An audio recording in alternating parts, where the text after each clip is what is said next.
महाभारत का लेखन। हिमालय की शांत चोटियों में महान ऋषि वेदव्यास रहते थे।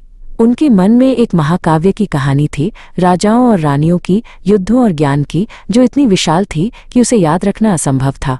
ये महाभारत थी। वेदव्यास को पता था कि इस कहानी को दुनिया के लिए लिखा जाना चाहिए, लेकिन उन्हें कोई ऐसा व्यक्ति नहीं मिला जो उनकी सोच की गति से लिख सके। चिंतित होकर उन्होंने रचना के देवता भगवान ब्रह्मा से प्रार्थना की। ब्रह्मा ने वेदव्यास की दुविधा को समझा। उन्होंने कहा, हे ज्ञानी, इस कार्य के लिए केवल एक ही व्यक्ति है। आपको ज्ञान और बुद्धि के देवता श्री गणेश से पूछना चाहिए।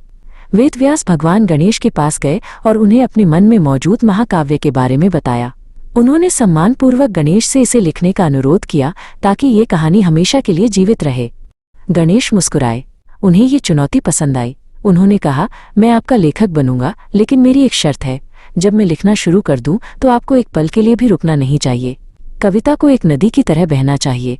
वेदव्यास ने सिर हिलाया, लेकिन उनकी अपनी भी एक शर्त थी। मैं सहमत हूं, हे विघ्नहर्ता, लेकिन आपको हर श्लोक को लिखने से पहले उसके अर्थ को समझना होगा। गणेश सहमत हो गए और इस तरह महान लेखन शुरू हुआ।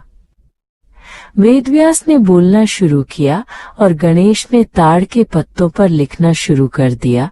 उनकी लेखनी अविश्वसनीय गति से चल रही थी। ज्ञान के शब्द कमरे में भर गए, घंटों दिनों में बदल गए। जब भी वेदव्यास को आराम की जरूरत होती तो वे एक बहुत ही जटिल श्लोक सुनाते, ये जानते हुए कि गणेश को इसका अर्थ समझने में थोड़ा समय लगेगा। गणेश की लेखनी पहली बार रुकी। उन्होंने अपनी आंखें बंद कर लीं, अपने विशाल ज्ञान का उपयोग करके ऋषि के शब्दों के गहरे अर्थ को समझा। कुछ ही क्षणों में उन्होंने सिर हिलाया और लिखना जारी रखा। लिखने की इस तेज गति में गणेश की पंख की कलम टूट गई। एक पल के लिए सन्नाटा छा गया। वेदव्यास रुक नहीं सकते थे और गणेश पीछे नहीं रह सकते थे। एक पल भी हिचकिचाए बिना गणेश ने अपने एक दांत का सिरा तोड़ दिया और उसे अपनी लेखनी के रूप में इस्तेमाल किया।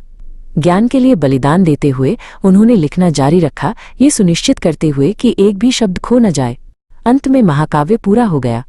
ऋषि और देवता ने ताड़ के पत्तों के विशाल ढेर को देखा। वेदव्यास के ज्ञान और गणेश के समर्पण के माध्यम से महाभारत का जन्म हुआ, जो आने वाली पीढ़ियों के लिए एक मार्गदर्शक प्रकाश बन गया।